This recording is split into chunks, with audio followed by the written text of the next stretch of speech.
আলেমদের কেউ কেউ বলেছেন আমরা ভেঙে ফেলবো।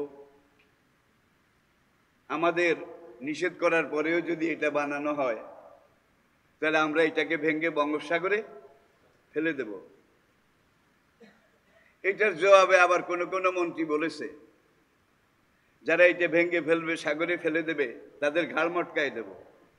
দেখেন, আলেমের কথা যে দূর স্পিড, মন্ত্রীর কথা তার 14 গুণ, ঘাড় মটকায় দেবে। আবার তাদের কিছু অনুসারী তারা অমুকের 2 গালে, বাকিটা কইলাম না, হেফাজতের 2 গালে, চরমনায় 2 গালে, বাকিটা তো জানেন। এরপরে আবার কেউ কেউ বলেছে যে বঙ্গবন্ধুর এই ভাস্কর্য, এটার যারা বিরোধিতা করবে তাদের সাথে আমাদের মাঠে মোকাবিলা হবে, এই হবে সেই হবে। একটা সাংঘাতিক অবস্থা। কিন্তু এই অবস্থায়, এমন অবস্থান কোনো জাতির জন্য ভালো নয়। একদল মানুষ আছে সুবিধাবাদী, মাছ ধরতে নামলে যখন মাছ পানি পরিষ্কার থাকলে তো চোখে দেখে মাছ সরে যায়, তারা আগে পানি ঘোলায়, পানি ঘোলা করে তারপরে কি করে, মাছ ধরে। এই ধরনের লোক কিন্তু সব সমাজে আছে, বাংলাদেশের সমাজে অনেক বেশি। এরা সুবিধাবাদী। এখন তর্ক বিতর্ক চলছে, একবার যদি লেগে বসে তাহলে এই আগুন নিবানো কিন্তু কি, আপনারা ছোট মনে করবেন না। শুধু হেফাজতের আলেম ওলামা তলবে ইলম তারা মিলে 1 কোটির বেশি, শুধু হেফাজতের। চরমনায়ের এর চাইতেও কিছু কম। জামাত শিবির তো নাই, নাই। এটা তো 12 বছরে এক যুগে সব নিশ্চিহ্ন করা হয়েছে নাকি। কেন্দ্রীয় নেতাদের সবাইকে ফাঁসি দেওয়া হয়েছে। আর এটা আজকে নতুন নয়। মিশরের দিকে তাকান, এর আগের যুগের দিকে তাকান। সত্যিকার আল্লাহর জমিনে আল্লাহর দ্বীনের কাজ যারা যে যুগে করেছে তাদেরকে এইভাবে মারা হয় নাই, হয় নাই। তাহলে বোঝা গেল একটা হইল বাইলা মাছ মার্কা ইসলাম, এটা সবাই ধরে সবাই খায়, এটা সহজ। আরেকটা হইল মাগুর মাছ, শিং মাছ, কই মাছ ধরার মতো, এগুলো ধরাও কঠিন, পাওয়াও কঠিন। এত কিছুর পরেও আমি মাঝখান থেকে বলছি, নিরপেক্ষ ভাবে বলছি, জিলা থেকে উপরের দিকে তাকান, জিলা থেকে নিচের দিকে তাকান। জামাতের কমান্ড, চেইন অফ কমান্ড কিন্তু আগের মতো আছে। বাংলাদেশে অন্য কোন দলের প্রথম টায়ারের প্রথম সারির যদি 2-4-5 জন নেতাকে এইভাবে ফাঁসি দিত, অনুবীক্ষণ যন্ত্র দিয়েও একটা কর্মী মাঠে খুঁজে পাওয়া যেত না, ঠিক কিনা? আমি নিরপেক্ষভাবে কথা বলছি। আমি কোন দলের পক্ষেও নই, বিপক্ষেও নই। বয়স তো হয়েছে, এই বয়সে যা শিখেছি তার চাইতে অনেক বেশি দেখেছি। জাতির জনক বঙ্গবন্ধুকে যখন হত্যা করা হয়েছিল, তার লাশটা সিঁড়ির উপরে 3 দিন পর্যন্ত পড়েছিল, রক্ত পড়ে পড়ে রক্ত জমাট হয়ে গিয়েছিল। তখন বঙ্গবন্ধুর এত সন্তানরা কোথায় ছিল? এত ভক্ত বঙ্গবন্ধুর জন্য আমরা এই করব সেই করব, তারা কোথায় ছিল? তাদেরই একদল বঙ্গবন্ধুকে হত্যা করেছে, আরেক দল মন্ত্রিসভা গঠন করে মন্ত্রী হয়েছে, ঠিক কিনা? বঙ্গবন্ধুর জীবনের শেষ দিকের ভাষণ এই পৃথিবীতে কেউ পেয়েছে সোনার খনি, কেউ পেয়েছে হীরার খনি, কেউ পেয়েছে তেলের খনি, আর আমি মজিব পেয়েছি চোরের খনি। কি মনে আছে আপনাদের? আমি যেদিকে তাকাই, আমার ডানে চোর, বামে চোর, সামনে চোর, পিছনে চোর, আর সব চাটার দল। বিদেশ থেকে 7 কোটি কম্বল আসলো, আমারটাও তো পেলাম না। বঙ্গবন্ধু এই কথা বলেন নাই? তাহলে বোঝা গেল সব চোর। আর বাংলাদেশে যত টাকা পয়সা চুরি হয়েছে আল্লাহর কসম দুনিয়ার কোনো দেশে হয় নাই। চুরি করে টাকাগুলো যদি দেশে থাকতো তাহলে একটা সহ্য করা যাইত। টাকাগুলো কোথায় চলে গেছে? বিদেশে। এখন শাহবাগের ওখানে একদল স্লোগান দেয়, এই করব সেই করব, দেখে ফেলবো, ঘাড় মটকায় দেব। আসলে আলেমদের ঘাড় এটা চিকন হইলেও কিন্তু নরম না, এটা আমাদের বোঝা উচিত। আমাদের মাননীয় প্রধানমন্ত্রী, আমি মাঝে মাঝে খুতবায় তার কথা বলি যে সৎ মানুষ থাকলে একজন আছে, আর সব চাটার দল আর চোরের দল। মরহুম শেখ মুজিবকে এইভাবে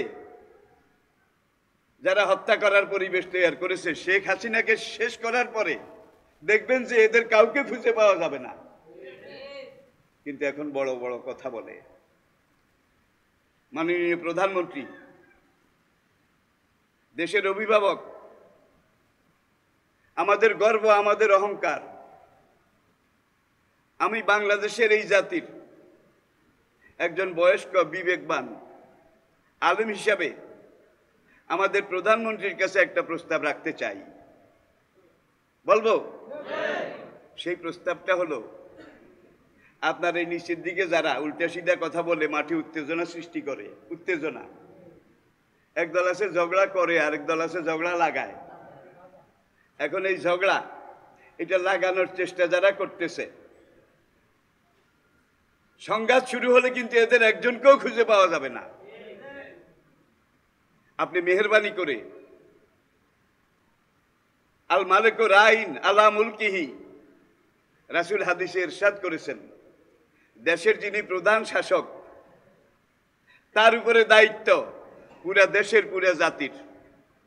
ভালো হলে তার সুনাম হবে, মন্দ হলে তার বদনাম হবে। ঠিক না বে ঠিক? আমি আমাদের hour honourable prime minister, your royal highness, your royal kindness, your royal excellency, যথাযথ সম্মান রেখে আমি প্রধানমন্ত্রী তার কাছে একটাই অনুরোধ রাখব, চার্টার দলের কথা আপনি কান দেবেন না। এই আগুন নিভাতে হলে জাতীয় পর্যায়ের আলেমদেরকে নিয়ে আপনি বসুন, শুধু আপনি বসুন। হেফাজতে ইসলাম থেকে দরকার হয় 3 জন নেতৃস্থানীয় ব্যক্তিকে আপনি ডাকেন, চরমনার পীর সাহেবের ওখান থেকে 2 জনকে ডাকেন, জামাতের ওখান থেকে 2 জনকে ডাকেন। যে অবস্থা তো এই যে কি করলে ভালো হয়, কোন পথে গেলে উত্তেজনা থামবে, এইভাবে আপনি আলেমদেরকে নিয়ে বসেন। আমার এটা বিশ্বাস, আপনি বসলে সমস্যার সমাধান হয়ে যাবে। আপনারা এটা আশা করেন না? আমিও আশা করি। Honourable prime minister, your royal excellency, your royal highness, your royal kindness, আপনার কাছে আমি অনুরোধ করি, আপনি এই জাতির অভিভাবক, একদল চাটার দল উত্তেজনা সৃষ্টি করে যেই আগুন জ্বালাবার চেষ্টা করছে, এই সংঘাত যদি একবার শুরু হয়ে যায় দেশটা শেষ হয়ে যাবে, উচ্ছন্নে যাবে। আমি আমাদের মাননীয় প্রধানমন্ত্রী, তার কাছে আমি তাকে অনেক শ্রদ্ধা করি। আমি মাহফিল হোক, খুতবার মধ্যে আমার মুসল্লিরা সাক্ষী আছে। আমি অনেকবার বলেছি যে সৎ মানুষ, ভালো মানুষ থাকলে একজন মাত্র আছে, আমাদের প্রধানমন্ত্রী। আপনার উপরে আস্থা রেখে, বিশ্বাস রেখে আপনি ওলামায়ে কেরাম তাদেরকে ডাকুন, তাদের সাথে বসুন। বসলে একটা সমাধান ইনশাআল্লাহ এসে যাবে। আর এই সমাধানটার নামই হলো ইজমায়ে উম্মত, উম্মতের ঐক্যমত। জাতিকে বিভক্ত হতে দেবেন না। জাতি যদি এইভাবে নিজেরা নিজেরা মারামারি কাটাকাটি শুরু করে, তাহলে বান্দরের পিঠা ভাগ করার সুযোগ আবার এসে যাবে। দুই বিড়াল কামড়াকামড়ি করলো। এক বিড়াল বলে যে আমি তো ঢাকনা তুলে ধরেছি, তুই কামড়ায় পিঠা বের করে এনেছিস। এখন যেই বিড়াল কামড়ায় বের করছে সেই বলে আমি রিস্ক নিয়েছি, ঝুঁকি নিয়ে কামড়ায় এই পিঠা চুরি করে এনেছি, আমাকে বেশিরভাগ দিতে হবে। আগের বিড়াল বলে আমি যে ঢাকনা তুলেছি, ঢাকনা না তুললে তুই কামড়াতিস কি, সুতরাং আমাকে বেশিরভাগ দিতে হবে। এই বিড়াল বলে আমাকে, ওই বিড়াল বলে আমাকে। শুরু করেছে, ও দেখেন না বিড়াল দুইটা মুখামুখি হলে কি বিদঘুটে চিৎকার। এই চিৎকারের পরে যখন কামড়াকামড়ি লেগেছে, বান্দর একটা গাছের আগায়, সে কিন্তু দেখতেছে।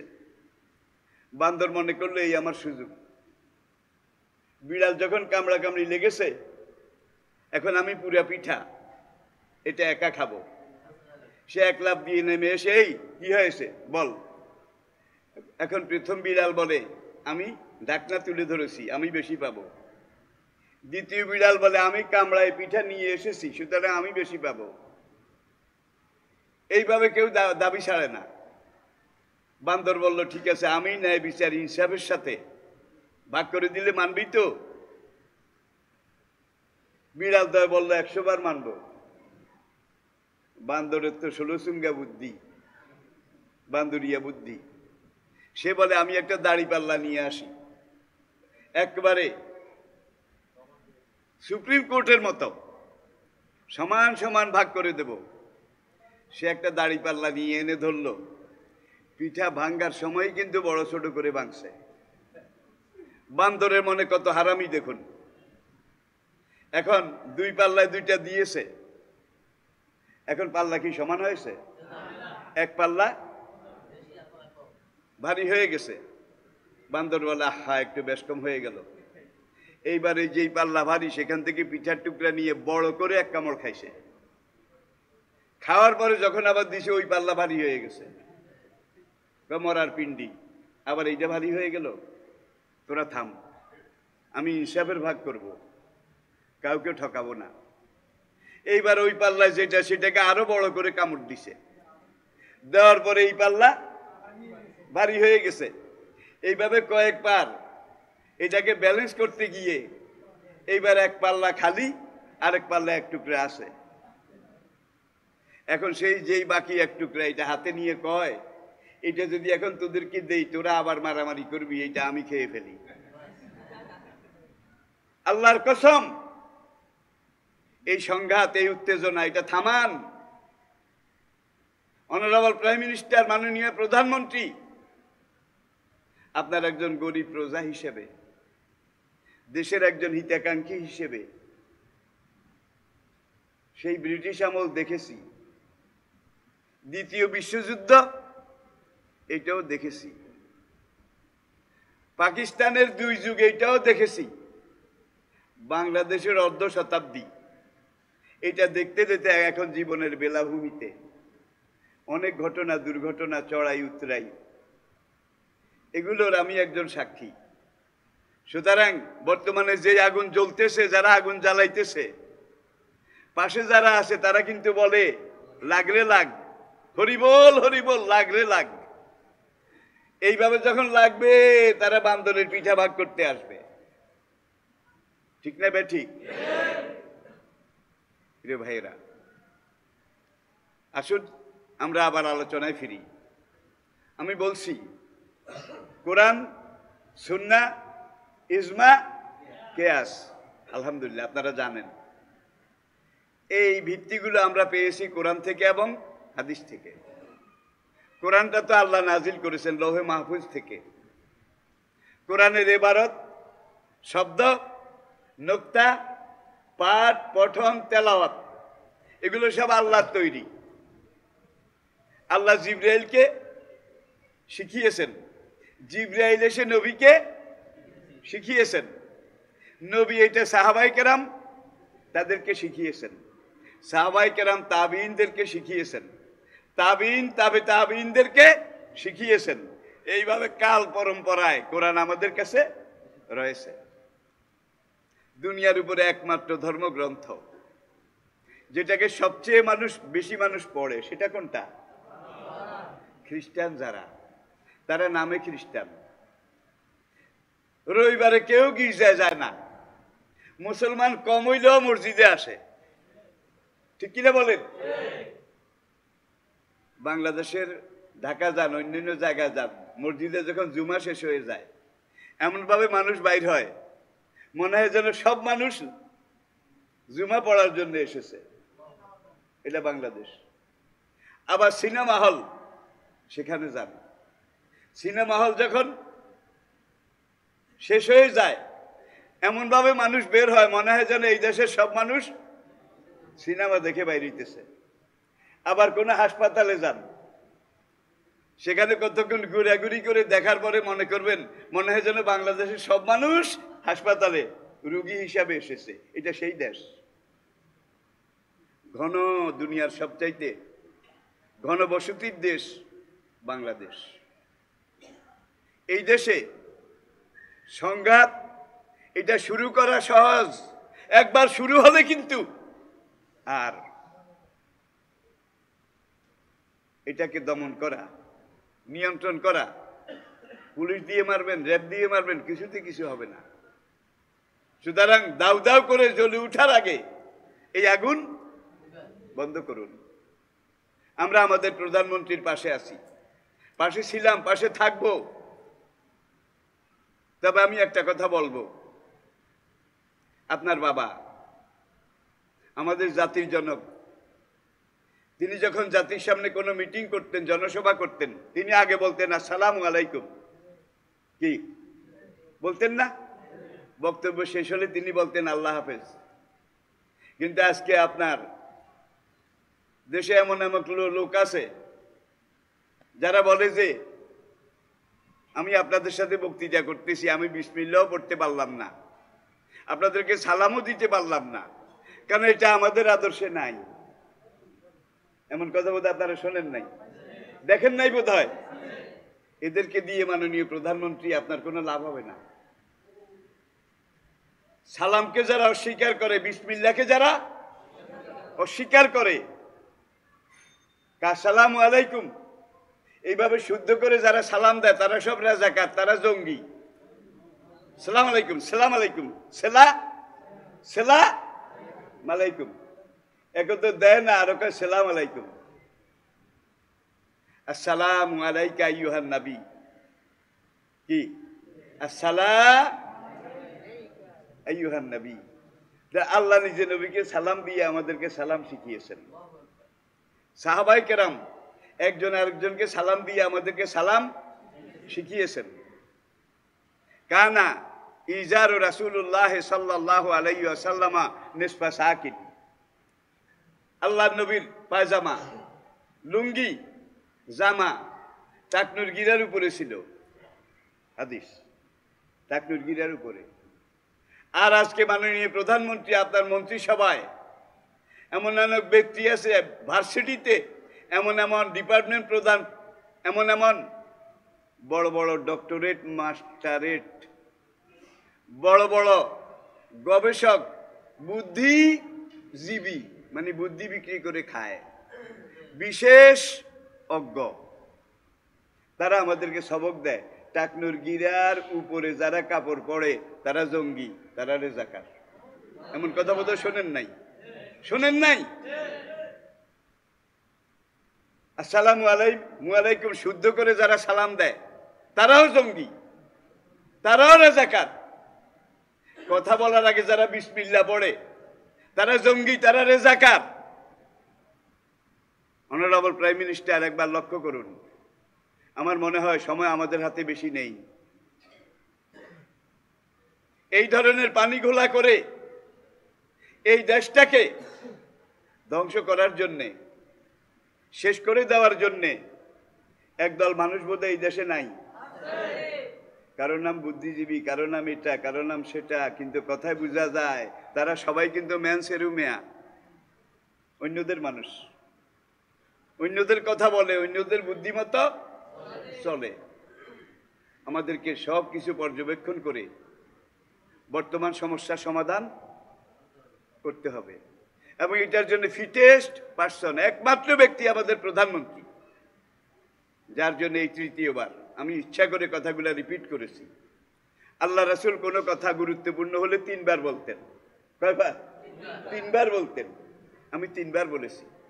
Honourable prime minister, we want your justice, we want your kindness, your royal highness, your royal excellency. এখনো সময় আছে। আপনি বর্তমান উত্তেজনা, সংঘাত, এই মুহূর্ত, এই সংকটময় সময় সন্ধিক্ষণে দেখুন, কেউ আলেমদের গাল মটকাবে, কেউ তালে তালে জুতা মারবে, কেউ আলেমদের মুড়ি। সাহাবাদের থেকে তাবিনরা, তাবিন থেকে তাবে তাবিন, তাবে তাবিন। এখন 3টা যুগকে রাসূল সার্টিফাই করেছেন স্বর্ণযুগ। কোন 3 যুগ? খায়রুল করনে করনি, আমার যুগটা সর্বশ্রেষ্ঠ যুগ। সুম্মা লাযিনা ইয়ালুনাহুম, আমি চলে যাওয়ার পরে আমার সাহাবাদেরটা সর্বশ্রেষ্ঠ যুগ। সাহাবারা শেষ হয়ে গেলে তাবেঈনদের যুগটা সর্বশ্রেষ্ঠ যুগ। এখন কোরআন তো লেখা আছে, লৌহে মাহফুজে যেইভাবে লেখা, আপনার আমার ঘরে ঠিক সেইভাবে লেখা। হাফেজ সাহেবের সিনার মধ্যে বোধহয় আরেক রকম মুখস্থ, নাকি একভাবে? তাওরাতের কোনো হাফেজ সাহেব তখনও ছিল না, এখনো নাই। জাবুরের কোনো হাফেজ সাহেব দাউদ আলাইহিস সালামের জমানায়, দাউদ আলাইহিস সালামের জমানায় জাবুর কিতাব নাজিলের সময় একজন হাফেজ সাহেবও ছিল না।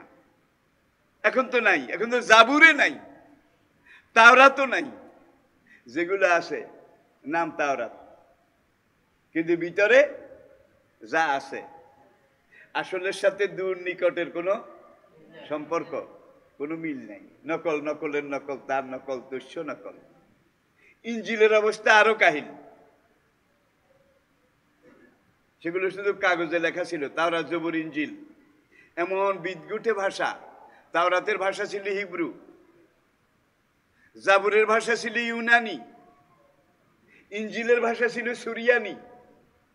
এইসব কিতাব যে যুগে নাজিল হয়েছে, মুসার যুগেও তাওরাতের একজন হাফেজ সাহেব ছিল না। ঈসা আলাইহিস সালামের যুগে ইঞ্জিলের একজন হাফেজ সাহেব ছিল না। দাউদ আলাইহিস সালামের যুগে জাবুরের একজন হাফেজ সাহেব ছিল না। কোরআন যেদিন নাজিল শুরু, সেদিন থেকে হাফেজ শুরু। বিদায় হজ্জের সেখানে 1,40,000 সাহাবা, নবীর শেষ ভাষণে যারা উপস্থিত ছিলেন তারা সবাই হাফেজে কোরআন ছিলেন। ওআইসির হিসাব অনুযায়ী বর্তমান পৃথিবীতে 1,34,00,000 আন্তর্জাতিক মানের হাফেজে কোরআন জীবিত আছে। তুরস্কের প্রেসিডেন্ট রজব তাইয়িপ এরদোগান একজন রাষ্ট্রপ্রধান, তিনিও হাফেজে কোরআন। মিশরের প্রেসিডেন্ট মুরসি, তিনিও একজন হাফেজে কোরআন রাষ্ট্রপ্রধান ছিলেন, তাকে শহীদ করে দেওয়া হয়েছে। এরদোগানকে যেইভাবে চেষ্টা করতে আছে, কারণ বর্তমান মুসলিম দুনিয়ার নেতৃত্ব একমাত্র দেওয়ার যোগ্যতা একটা লোকের আছে। কে? কে? এরদোগান। এরদোগানের জীবনের ঝুঁকি আপনার আমার জীবনের চাইতে অনেক বেশি ঝুঁকি। যত ঝুঁকি, যত ধমক, এরদোগান তো থেমে গেছে? থেমে গেছে না। যত রকমের যত কিছু বলা হয়, হক পথের পথিক যারা, তারা জীবন দেবে কিন্তু থামবে না। তারা মরে যাবে, শহীদ হবে, কিন্তু নথি স্বীকার করবে না। এটার নামই ইসলাম। এইভাবে তাবিনের যুগের পরে আসলে আইম্মাদের যুগ, 4 মাযহাবের 4 ইমাম। হাদিস এটার ব্যাখ্যাকার। বুখারীর ব্যাখ্যা যিনি করেছেন আল্লামা বদরুদ্দিন আইনি রহমতুল্লাহ আলাই প্রথম। মুসলিম শরীফের ব্যাখ্যা তাফসির যিনি করেছেন তিনি আল্লামা মহিউদ্দিন নবী রহমতুল্লাহ আলাই। তারপরে তিরমিজি, ইবনে মাজাহ, আবু দাউদ, নাসাই, 6টা কিতাব। কয়টা? হাদিসের। এই 6টা কিতাবকে বলা হয় সিহা সিত্তা। সিহা কোরআনের পরে বিশুদ্ধতম এই 4টা গ্রন্থ, 6টা গ্রন্থ হাদিসের। রাসূল চলে গেছেন, সাহাবারা চলে গেছেন, তাবিঈনরা চলে গেছেন। রাসূল যে 3 জমানার কথা বলেছেন তারা সবাই চলে গেছেন। তবে তাবিঈন তাদের জমানা এসেছে। এখন কিছু বড় বড় সেই যুগের আলেম তারা চিন্তা করলেন, কোরআন তো লেখা আছে কিন্তু হাদিস তো লেখা নাই। প্রথমে এগিয়ে আসলেন আবু আব্দুল্লাহ মুহাম্মদ ইবনে ইসমাইল আল বুখারী। বুখারাতে তার বাড়ি ছিল, বর্তমান রাশিয়ায় বুখারা। তিনি এগিয়ে আসলেন, কোরআন যেভাবে লেখা আছে আমার রাসূলের হাদিস এইভাবে লেখা দরকার, তা না হলে এটা হারিয়ে যাবে, মানুষ ভুলে যাবে। তিনি কি করলেন? প্রথম তখনকার বিশ্বের বড় বড় দ্বীনি মাদ্রাসাগুলোতে গিয়ে তিনি হাদিস এটা শুনলেন, শিখলেন, লিখলেন, মুখস্থ করলেন। ইমাম বুখারী রাহমাহুল্লাহ আলাইহির 6 লক্ষ হাদিসের তিনি হাফেজ ছিলেন। 6 লাখ, 6,000 না। এবার তিনি হাদিস শাস্ত্রে যখন কামেল হলেন, মাহের হলেন, এক্সপার্ট হলেন, সিদ্ধান্ত নিলেন আমি রাসূলের সহিহ হাদিসগুলা বেছে বেছে লিখব। তিনি মসজিদুল হারামে গেলেন, কাবা শরীফ। সেখানে গিয়ে একাধারে 1 মাস ইতিকাফ করলেন। করার পরে তিনি দোয়া করলেন আমি রাসূলের সহিহ হাদিস এগুলো যাচাই বাছাই করে লিখব।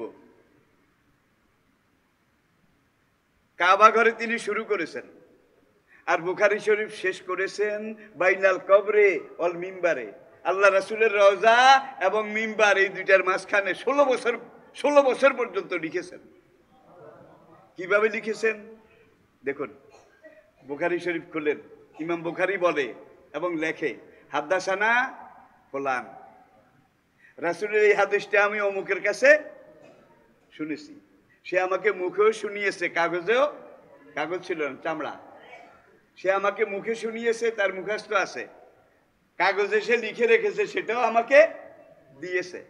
অমুক ব্যক্তি কালা, অমুক ব্যক্তি বলেছে কালা হাদ্দাসানা ফুলান, আমি এই হাদিসটা আমার উস্তাদ তমুকের কাছে শুনেছি।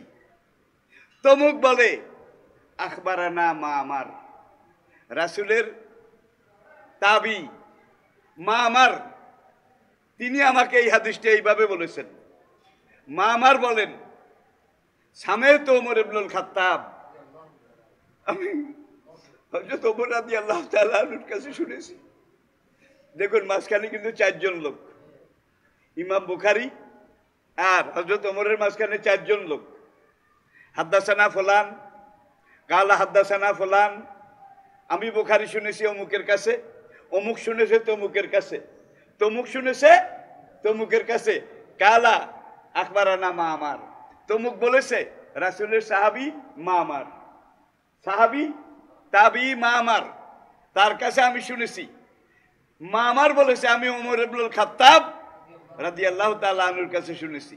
ওমর বলেন সামাইতু রাসূলুল্লাহ, ওমর বলেন আমি আল্লাহর রাসূলকে এই হাদিসটা এইভাবে বলতে শুনেছি। তাইলে রাসূলের কথা তো বলে লাভ নেই। হযরত ওমর রাদিয়াল্লাহু তাআলা আনহু তাকে বিশ্বাস করার ব্যাপারে মুসলমান তো দূরের কথা, মুসলমানরাও বোধহয় বিশ্বাস করে না, বিশ্বাস করে না। আল্লাহু আকবার। এরপরে বাকি যে 3 জন হাদ্দাসানা ফুলান, কালা হাদ্দাসানা ফুলান, কালা হাদ্দাসানা মামার, এই 3 জনের মধ্যে সাহাবী নাই। কিন্তু এখন ইমাম বুখারী হাদিসটা লেখার আগে এই যে 3 জন মানুষ, এদের বাড়ি বাড়ি গেছে, গ্রামে গেছে, ঘরে গেছে, ঘরে গিয়ে তাদের জীবন কেমন ছিল বহু মানুষের থেকে ইন্টারভিউ, সাক্ষাৎকার নিয়েছেন ইমাম বুখারী। যদি একজন মাত্র লোক বলেছে মানুষটা খারাপ ছিল না, ভালোই ছিল, তবে জীবনে একবার ওয়াদা খেলাফ করেছে, ইমাম বুখারী সঙ্গে সঙ্গে কেটে দিয়েছে, হাদিস এটা লওয়া যাবে না। যে এই চারজনের মারফতে হাদিসটা আমি পর্যন্ত এসেছে, এই চারজনের মধ্যে একজন জীবনে একবার মিথ্যা কথা বলেছে। যে জীবনে একটা মাত্র মিথ্যা কথা বলেছে তার হাদিস গ্রহণ করা যাবে না।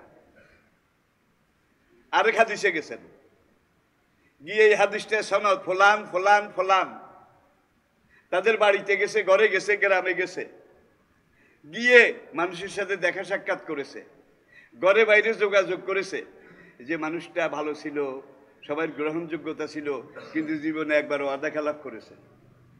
ইমাম বুখারী বলে না, তার এটাও আমার সহিহ বুখারীতে লেখা যাবে না।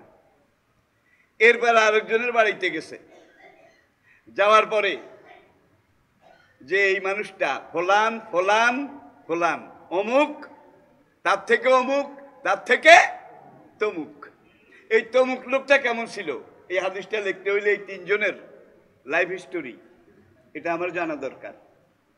একবার আদালতে একটা মিথ্যা সাক্ষী দিয়েছিল, এইটাও লেখা যাবে না।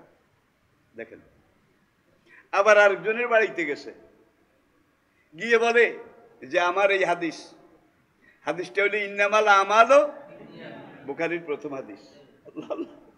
কত সাবধান তারা এই হাদিসের ব্যাপারে। এখন সেই ফলনার বাড়িতে গেছে, যাওয়ার পরে লোকটা কেমন ছিল, কেমন ইমানদার, কেমন সত্যবাদী, কেমন আমানতদার, সব কিছু ঠিক আছে, কোনোটাতে কোনো খুঁত নাই, তবে একদিন দোকানে বসে চা খাইতে দেখছি। কয় না জায়েজ না, হারামও না দোকানে চা খাওয়া, তবে তাকওয়ার খেলাফ। কি হারামও না, না জায়েজও না, খাওয়া জায়েজ আছে, তবে তাকওয়ার পরহেজগারির খেলাফ। কিভাবে? চা দোকানদার কিন্তু ওই বল একটার মধ্যে পানি নিয়ে সারাদিন কাপ ধোয়, ঠিক কিনা? হয়তো বা আপনার আগে, আপনি চা খাওয়ার আগে একজন মদ খাইছে, খেয়ে এসে এই কাপে চা খেয়েছে, হইতে পারে না? হইতে পারে না? নেশা খেয়েছে, এই কাপে খেয়েছে, জীবনে নামাজ পড়ে নাই, সে ফাসেক। মান তারাকা সালাতা মুতাআম্মিদান ফাকাদ কাফারা, যে নামাজ ইচ্ছা করে ছেড়ে দিয়ে এসেছে কাফের হয়ে গেছে। এমন কাট্টাবে নামাজ দিয়ে একটু আগে চা খাইছে, কি নবী বলে যে নামাজ ছেড়েছে সে কাফের হয়েছে। এমন একটা লোক খেয়েছে, হারাম নয়, তবে তাকওয়ার খেলাফ। কয় না এই বাডাল হাদিসও নেওয়া যাবে না, তাকওয়ার খেলাফ কাজ করেছে। এরপরে আরেক ব্যক্তির বাড়িতে গেছে, এই হাদিসটা সনদ, এটা যাচাই করার জন্য গিয়ে কয় ওই যে অমুক ব্যক্তি ফলান ফলান ফলান, ইন্নামাল আমালু বিন্নিয়ত, এই হাদিসের সনদের মধ্যে এই লোকটা কেমন ছিল? কয় না কোনো দিকে ত্রুটি ছিল না, এলাকার বড় হুজুর ছিল, ইমানদার ছিল, ইবাদত গুজার ছিল, পাক্কা একদম দ্বীনের আলেম ছিল, মুজাহিদ ছিল, তবে একদিন রাস্তা দিয়ে হাঁটতে হাঁটতে চিনা বাদাম খাইছে। দেখছেন, হারাম নয়, কিন্তু তাকওয়ার খেলাফ। রাস্তা দিয়ে আঁটে আর আখ চিবাইছে, আখ হারাম নয়, একটু অভদ্রতারও তো কি, চিনা বাদাম খাবি বেটা ঘরে বইয়া খা, আখ খাবি ঘরে বসে খা, হাঁটতে হাঁটতে চিনা বাদাম খেয়েছে, আখ খাইছে, তার হাদিসও লয় নাই। এইভাবে ইমাম বুখারী রহমতুল্লাহ আলাই, ইমাম মুসলিম, তিরমিজি, আবু দাউদ, ইবনে মাজাহ, নাসাই, সিয়াসিত্তার, এই 6টা কিতাবের সাথে 6 লক্ষ মানুষ জড়িত। যে 6 লক্ষ মানুষ যারা বিশ্বাসযোগ্যতা পেয়েছে, গ্রহণযোগ্যতা পেয়েছে, জীবনে একটা মিথ্যা কথা বলে নাই, নামাজ কাজা করা তো দূরের কথা, জীবনে রাস্তা দিয়ে হাঁটতে চিনাবাদাম খায় নাই, তাকওয়ার খেলাফ কোনো কাজ করে নাই। এমন যাচাই বাছাই করে 6 লক্ষ মানুষ যারা হাদিস রাওয়ায়াত বর্ণনার সাথে জড়িত, তাদের জীবনকে সোনার অক্ষরে রেজাল শাস্ত্রের মধ্যে লেখা আছে, আসমাউর রেজাল। ইনসাইক্লোপিডিয়া ব্রিটানিকা লিখেছে যে মুসলমান দুনিয়ার একমাত্র হাদিস লিখছে, লিখে ইস্তেখারা করেছে।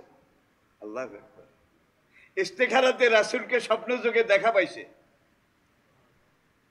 ইস্তেখারার আগে দোয়া করেছে, আল্লাহ আমি একটু ইস্তেখারা করি, নবীর একটা হাদিস আমার কাছে আমানত, হাদিসটা কি গলত নাকি সহি এটা এত যাচাই বাছাই করেছি, তারপরে আমার মনে একটু খুঁতখুত খুঁতখুত শুয়ে পড়েছে। স্বপ্নে নবীজি দেখা করেছেন।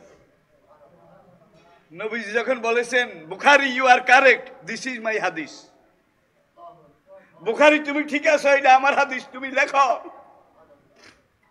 এইভাবে এত যাচাই এত বাছাই, তারপরে আল্লাহ রাসূলের সাথে স্বপ্নে সাক্ষাৎকার।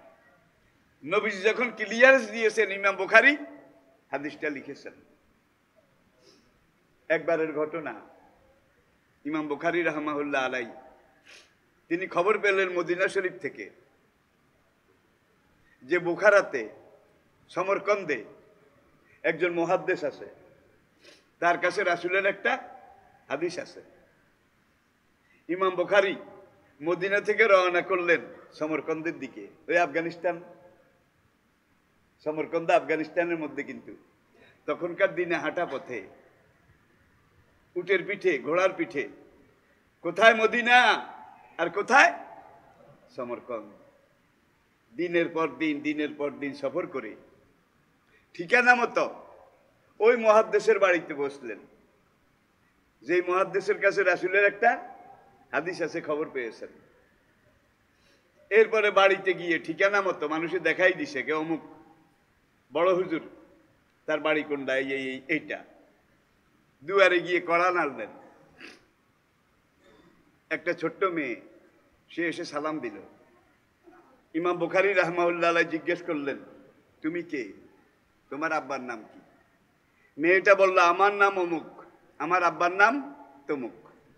বুখারী ওই কাগজের লেখার মধ্যে দেখলো যে হ্যাঁ, এই লোককেই আমি খুঁজি। তোমার আব্বু কোথায়? আব্বু তো সকালে ফজরের নামাজের পরে গেছেন, ওখানে আমাদের একটা বাগান আছে, ফসলের বাগান, প্রত্যেকদিন সকালে আব্বু বাগানে পানি দেয়, সেখানে পানি দিতে গেছে। ইমাম বুখারী রাহমাহুল্লাহ আলাইহি কয়, ক্ষেতটা কোন দিকে? ওই যে দেখা যায়, ওই যে। বুখারী সেখানে গেলেন, গিয়ে ক্ষেতে লাইলে বসলেন, দেখা করে না। মুহাদ্দিস সাহেব কিন্তু ক্ষেতে পানি দেয়, কুয়া থেকে পানি উঠায় আর খেতে দেয়। এই অবস্থায় ঘোড়া যেটা মুহাদ্দিস সাহেবের, ক্ষেতের কিনারে একটা গাছের সাথে বাঁধা ছিল, ঘোড়া এক টান দিয়ে দড়ি ছিঁড়ে ফেলেছে। এখন ক্ষেতের চারিদিকে বেড়া, ঘোড়া বাইরিতে পারে না। ইমাম বুখারী ওই মুহাদ্দিস যার কাছে ইমাম বুখারী কি জন্য গেছে? হাদিস আনার জন্যে। এখন দেখে যে মুহাদ্দিস দৌড়তে দৌড়তে ঘোড়ার পিছে একবারে পসিনা পসিনা ঘরমাক্ত হয়ে গেছে, ঘোড়া ধরতে পারে না। কুয়ার পাড়ে গিয়ে বালতিটা মুহাদ্দিস সাহেব হাতে লইছে, হাতে লই ঘোড়ার দিকে যায়। ইমাম বুখারী এখান থেকে উঠে ওই বালতির দিকে যায়, বালতির দিকে। এখন ওই মুহাদ্দিস ঘোড়ার দিকে বালতি বাড়াইয়া কয়, আয় আয় আয় আয় আয়।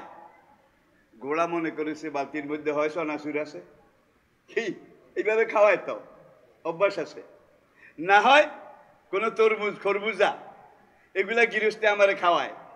এখন ইমাম বুখারী ওই মুহাদ্দিস ঘোড়ার কাছে যাওয়ার আগে এক দৌড়ে বালতির কাছে গিয়ে দেখে যে বালতি হুদা, খালি। ঘোড়া মনে করেছে আমার মনিব আমারে খাওয়ার দেয়, সে বালতিতে মুখ দিছে, গৃহস্থে এইভাবে ধরে লাগাম লাগাইছে,